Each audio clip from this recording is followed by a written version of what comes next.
And here we go. Okay, so I am trying to review Cyberpunk 2077.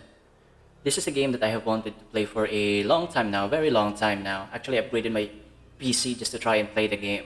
After all, this is a game that was made by CD Projekt Red, the same studio that made the Witcher 3, Witcher 3 Wild Hunt.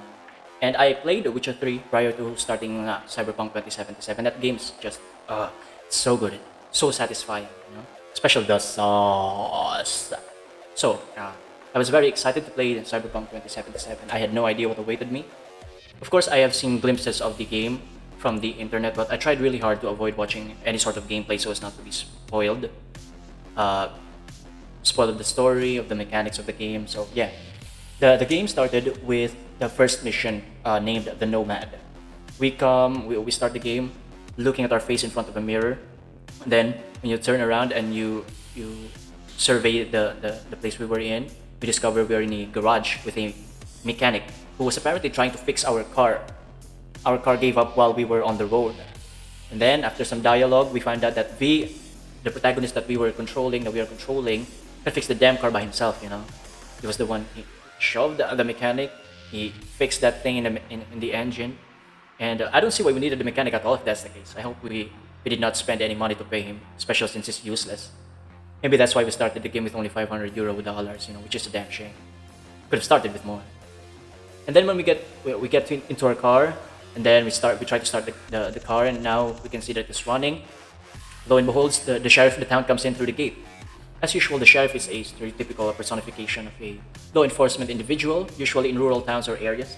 A bit arrogant. He comes in with that swagger and the accompanying accent. Is it right to call it Texas accent? You know, I hope it's not offensive or anything. Comes in threatening V to get lost as soon as possible to, to eliminate any unknown variable in his town's peace. And then here we find that the law enforcement of the world has beef with nomads because the origin that I chose for my V is a nomad. I got the sense that the nomads are always in the blacklist of the sheriffs for causing trouble or committing crime. Pretty interesting start for our origin, which makes me wonder how the other origins how the story would start if I chose the other origins for V. But I guess we will find out once we start the new gameplay of the game. It's also interesting to note that the game it does not start off with a cutscene. You know, it's usually in games like this we start with a cutscene, but no, here we can somehow control the our character V, and we during the dialogues with the NPCs we can interact with them. We can move using the WASD controls, of course.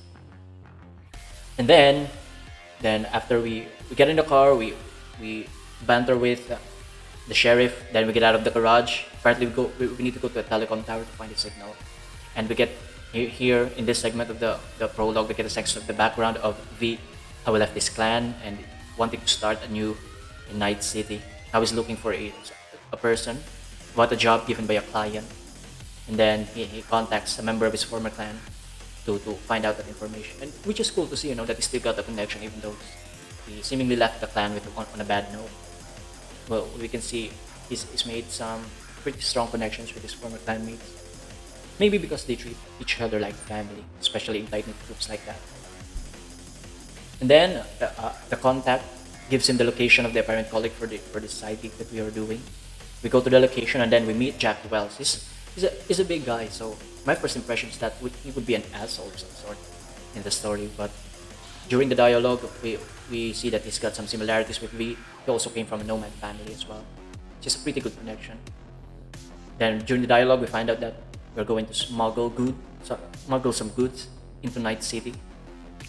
So here's where I had to adjust first because you know I was expecting that when I was playing my character that I would be that my character would pose as a good guy, right? Yet here in the first instance in the prologue, immediately we see that he's about to do an illegal job. So at least the expectations are immediately set as to what kind of character we are playing. You know, he's planning to start a new life that is about to do an illegal job. I hope the job is going to pay well because you know smuggling. And then next we get the contraband. We start driving towards the Night City, and lo and behold, there's a checkpoint just up ahead. We get a little bit of tension here. We're about to do something illegal. We're going to smuggle illegal goods into the city, and the Punishers are just up ahead. There's a danger of being caught. Very, very exciting stuff.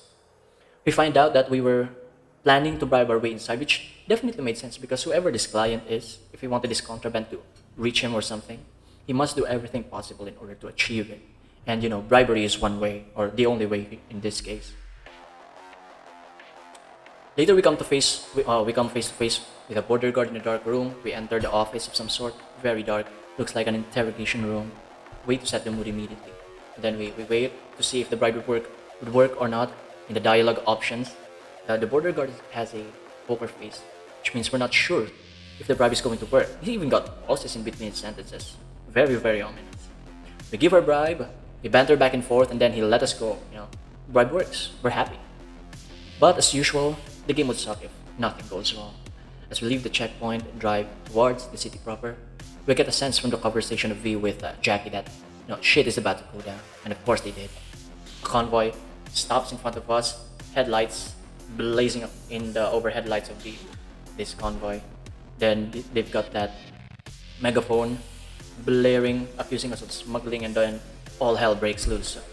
We try to run, with Jackie driving, we try to run while we get shoot. Here we get our first look of the combat mechanics of the game. We can wield the gun, we can aim down sight, we can reload, or we need to reload. At first, I was having trouble aiming because the vehicle was moving, with Jackie driving in the car chase. But the car chase, the bullet exchange sequence, it was fun. It was very fun, especially in the prologue. Then the mission was tied up nicely by finding out that the contraband we were carrying was apparently an iguana, a live iguana. It seemed to be a very extreme rarity, judging by the wonder in Jackie's voice. And then the prologue concludes with both of them deciding that they're partners now. Overall, the prologue mission of Cyberpunk 2077, entitled The Nomad, it's excellent. It introduced us to our character, V, the protagonist. It introduced us to the world, the possible players in the story, and some mechanics in the game. It had an engaging story, great tension, some action, and it was wrapped up nicely. Some beats in the mission were cleverly written, especially the checkpoint part.